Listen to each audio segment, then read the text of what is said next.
Hey, good morning. Whew, time to prime the pump. You want to know how to prime the pump?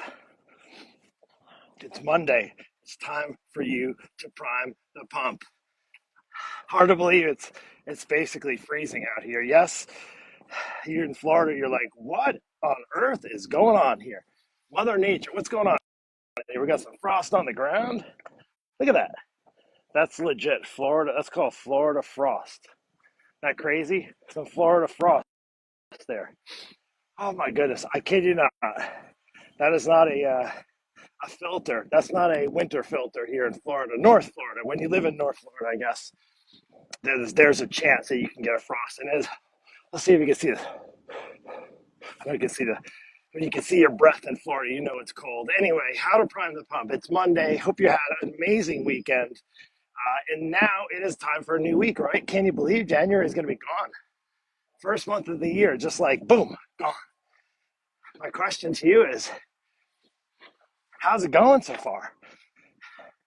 Well, doesn't matter how it went, it's already behind you. January is pretty much behind you. But it is a new Monday, and whatever happened maybe in the past, whatever happened on the weekend, whatever happened last week, maybe whatever happened over the course of the month, you can't change that. But you can do this. You can prime the pump. Let me know how you're going to prime your pump. I want to help you how to prime your pump. So it kind of reminds me of a story back when I was a kid and we moved into my grandparents' farm. So I was fifth generation, a little backstory, fifth generation on the same farm. And my great uncle lived there first, and then great grandfather, grandfather, father, and then me. And we had animals. In fact, this is the kind of days that I didn't really appreciate when I was a kid because we had animals. Now, when my grandfather was on it, my dad grew up, he was one of six. They had like 1,000 chickens, they had pigs, and they had some cows, and when we lived on it, it was like a smaller farm, just mainly for us. So we had pigs, but we had animals. We had pigs. We had like maybe 30, 40 chickens, fresh eggs. We had cows, a couple cows, had a horse. Looking back at it now is really an amazing um, childhood. And I didn't like it at the time because we had chores.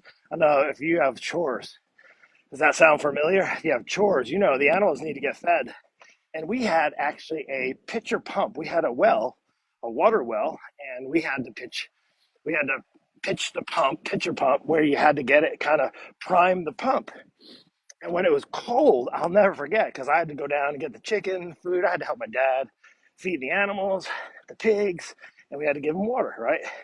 And when the well was frozen, it was so hard because you had to put like hot water and you had to kind of get it down into the well and kind of get it going and so forth, so on. And that's what we did. We basically did that. So it was kind of cool thinking back at it now that it was cool we got to do that. It wasn't cool at the time. In fact, priming the pump was a hard thing. And maybe right now you're thinking about how the heck am I going to prime my pump? I'm old, I'm older, I don't know what to do. I got a gym membership. I know I need to eat healthier, but I don't have a plan.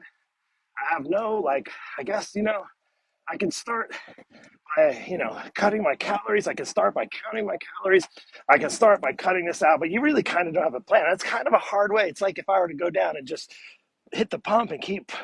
I remember I was young and dumb, and I remember going and just continuing to pump the pump. And my dad's like, no, no, no, you gotta like prime the pump. You gotta do it this way. So he showed me the exact technique. And then guess what? We got the water come out, and then the water's flowing, and the animals got to feed, and then everybody was happy, right? That's the hard thing on a Monday. A lot of times people go into their Mondays and they don't know how to prime the pump. They don't know how to get their week started. I want to encourage you is that it's really hard when you're trying to wing it. I can tell you, if you're like, well, let me just download that app, let me just go pull up that YouTube video, let me just go to the gym and get on the treadmill, and yeah, I guess that's a start. Sure, sure.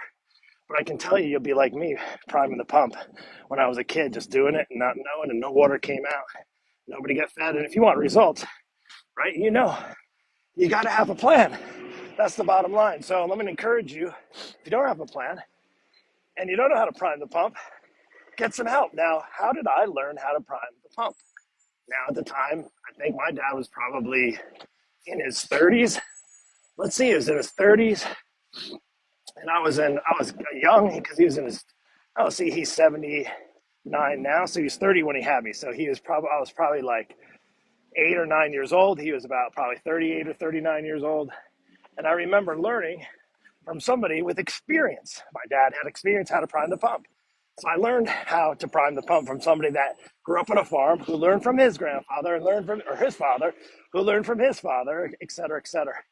So that's how it's done. I don't know anybody that truly gets on the right path, that learns how to prime the pump well, learns how to, so to speak, get themselves on a healthier path, learns how to truly lose weight, learns how to truly get in really good shape on their own. I've yet to meet somebody who has done it on their own.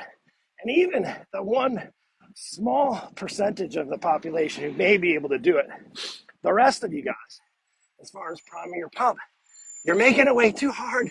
Stop making it way too hard. It can be a lot easier, but you have to do this. All you got to do is raise your hand and ask for help. Now, if you need help priming the pump or learning how to get on the right path, look, January's gone. Another month is behind you pretty much, right? You can just scratch this one off. If you said, I had all intentions and resolutions and getting going and doing what I needed to do, and you're sitting here now at the end of the month and you've yet to take action, that's the difference. Well, Mark, I'm just not motivated. It's cold. It's cold here. It's 2 degrees. My hand is actually freezing right now. Lucky I have this little hook thing behind me. It is really cold here for Florida. Now, I know some of you guys up north are like, haha, you're funny. 2 degrees Celsius, right? So it's like 34, 35 degrees. That's cold. That is cold here for Florida. But regardless of the excuse you have, you can have excuses or you can have results. And the way to get results is not to wait for motivation. It's to take action, imperfect action. Go ahead. All right, this person's letting me go. Imperfect action. That's the key. Take action steps. Get the help that you need. And let's do this already. It's Monday. Stop waiting around. Don't wait for another year. Reach out. Put your hand down below. Ask for help. Get the help you need. And let's make this the best year ever.